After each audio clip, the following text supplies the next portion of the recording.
ఈ వీడియోలో మీరు చూడబోతున్న ప్రాపర్టీకి సంబంధించి అన్ని వివరాలు క్లియర్ గా చెప్పాము. మీరు వీడియోని చివరి వరకు స్కిప్ చేయకుండా చూడండి. వీడియో పూర్తిగా చూశాక మాకు కాల్ చేస్తే మీకు మరిన్ని వివరాలు మేము తెలియజేస్తాము. మీరు వీడియో చూశాక వివరాల కోసం మాకు కాల్ చేసినప్పుడు ఖచ్చితంగా ఈ యాడ్ నంబర్ మాకు తెలియజేయండి. యాడ్ నంబర్ చెప్తే మీకు కావాల్సిన వివరాలు మేము అందజేస్తాము.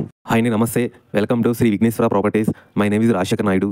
ఇప్పుడు మీరు చూస్తున్న అపార్ట్మెంట్స్ సిఆర్డిఏ నామ్స్ తో ఉన్న న్యూ 3 BHK ఫ్లాట్స్ సేల్ కు వచ్చాయి. ఈ 3 BHK అపార్ట్మెంట్స్ బయట చూసుకుంటే మంచి ఎలివేషన్స్ తో చాలా బ్యూటిఫుల్ గా డిజైన్ చేసి కన్స్ట్రక్షన్ చేశారు. మీరు అపార్ట్మెంట్ గ్రౌండ్ ఫ్లోర్ లోపల చూసుకుంటే అన్ని మీకు car parking, bike parking, lift available గా ఉన్నాయి. ఈ 3 BHK అపార్ట్మెంట్ లో టోటల్ ఫ్లాట్స్ వచ్చేసి 4 ఫ్లోర్లు వస్తాయి. ఫ్లోర్ కి 2 వస్తాయి. టోటల్ ఫ్లాట్స్ వచ్చేసి 8 ఫ్లాట్లు వస్తాయి. ఈ 3 BHK ఫ్లాట్ లోపల చూసుకుంటే అన్ని మీకు ఈస్ట్ నార్త్ ఫేసింగ్ తో ఉంటాయి. టోటల్ ఎస్ఎఫ్టీ వచ్చేసి 1500 ఎస్ఎఫ్టీ వస్తుంది. అండర్వే షేరింగ్ వచ్చేసి 40 గజాలు అండర్వే షేరింగ్ వస్తుంది. ఇందులో కొన్ని ఫ్లాట్స్ మాత్రమే అవైలబుల్ గా ఉన్నాయి. మీకు ఇందులో కూడా మంచి క్వాలిటీ వుడ్ కబోర్డ్స్ కూడా ఇస్తారు. 3 BHK ఫ్లాట్స్ కి దానికి అటాచ్డ్ బాత్రూమ్స్ కూడా వస్తాయి. రెంట్ కూడా మీకు దాదాపుగా 20,000 రెంట్ కూడా వస్తుంది. ఈ 3 BHK ఫ్లాట్స్ సిఆర్డిఏ నామ్స్ ప్రకారం ఉండటం వల్ల మీకు ఏ బ్యాంక్ అయినా సరే లోన్ ఇస్తారు. ఎగ్జాక్ట్లీ లొకేషన్ వచ్చేసి విజయవాడ సిటీలో మురళీనగర్ లో వస్తుంది. లొకేషన్ హైలైట్ చూసుకుంటే very near by 200 feet roads కి అతి దగ్గరలో ఉంది. 3 కిలోమీటర్స్ లో బెంజ్ సర్కిల్, 9 కిలోమీటర్స్ లో Vijayawada bus stand railway station, 12 kilometres లో గన్నవరం ఎయిర్పోర్ట్ వస్తాయి. ప్రైస్ ఇంకా మీకు ఫుల్ డీటెయిల్స్ కావాలనుకుంటే స్క్రీన్ మీద కనిపించే నంబర్ కి కాల్ చేయండి. థ్యాంక్ యూ అండి. బాయ్.